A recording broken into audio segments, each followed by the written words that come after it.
পঞ্চদশ সংশোধনীর মাধ্যমে বাংলাদেশের ডেমোক্রেটিক সিস্টেমকে ধ্বংস করা হয়েছে এবং এক কর্তৃত্ববাদ প্রতিষ্ঠা করা হয়েছে।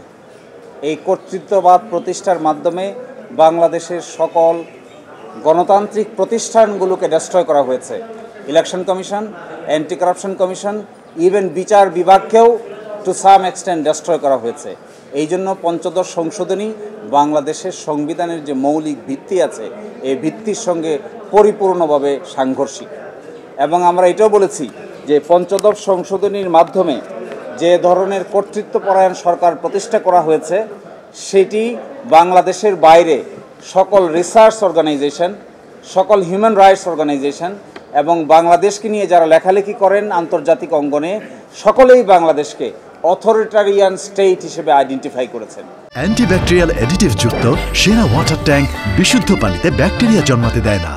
বাংলাদেশের যে ডেমোক্রেটিক ক্যারেক্টার আছে, রাজনৈতিক প্রতিযোগিতা আছে, কেয়ারটেকার গভর্নমেন্ট সিস্টেমটাকে বাতিল করে ইলেকশন মেকানিজমটাকে ধ্বংস করা হয়েছে। সুষ্ঠু নিরপেক্ষ নির্বাচন অনুষ্ঠানের যে প্রক্রিয়া, এই প্রক্রিয়াটাকে ইচ্ছে করেই বাধাগ্রস্ত করা হয়েছে। ইলেকশন প্রক্রিয়া এমন এক পর্যায়ে চলে গেছে যেখানে ইলেকশন আর ইলেকশন থাকেনি, সেটি সিলেকশনে রূপান্তরিত হয়েছে। এই জন্য পঞ্চদশ সংশোধনী বাংলাদেশের মানুষের যে আশা, আকাঙ্ক্ষা এবং অ্যাসপিরেশন এই সবগুলোকে ডেস্ট্রয় করেছে। বাংলাদেশের মানুষ গণতন্ত্রপ্রিয়, বাংলাদেশের মানুষ মাল্টি পার্টি ডেমোক্রেসিতে বিশ্বাস করে, বাংলাদেশের মানুষ ভোটকে উৎসব হিসেবে নিতে বিশ্বাস করে। সেই উৎসবকে ডেস্ট্রয় করে আমরা এটিকে একটি কর্তৃত্বপরায়ণ সরকার ব্যবস্থা কায়েম করেছি। আমরা ইলেকশন করেছি কিন্তু কোনো কম্পিটিশন নাই। আমরা ইলেকশন করেছি কিন্তু ইলেকশন কমিশন ফাংশন করে না। আমরা ইলেকশন করেছি কিন্তু সেখানে বিচার বিভাগের কাছে এসে কোনো প্রতিকার পাওয়া যায়নি।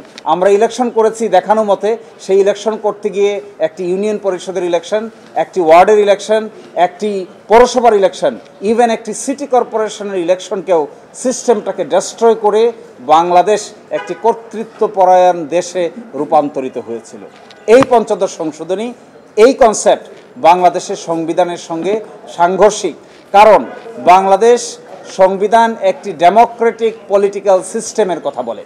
বাংলাদেশের সংবিধান কোনো একনায়কতান্ত্রিক কিংবা কর্তৃত্বপরায়ণ সংবিধানের কথা বলে না। এই জন্য এই পঞ্চদশ সংশোধনী বাতিল করে দেওয়া উচিত। দু একটি বিধান রেখে বাকি সবগুলোই কর্তৃত্বপরায়ণ সরকার ব্যবস্থাকে স্থায়ী করেছে, এগুলো সংবিধানের অংশ হওয়া উচিত নয়।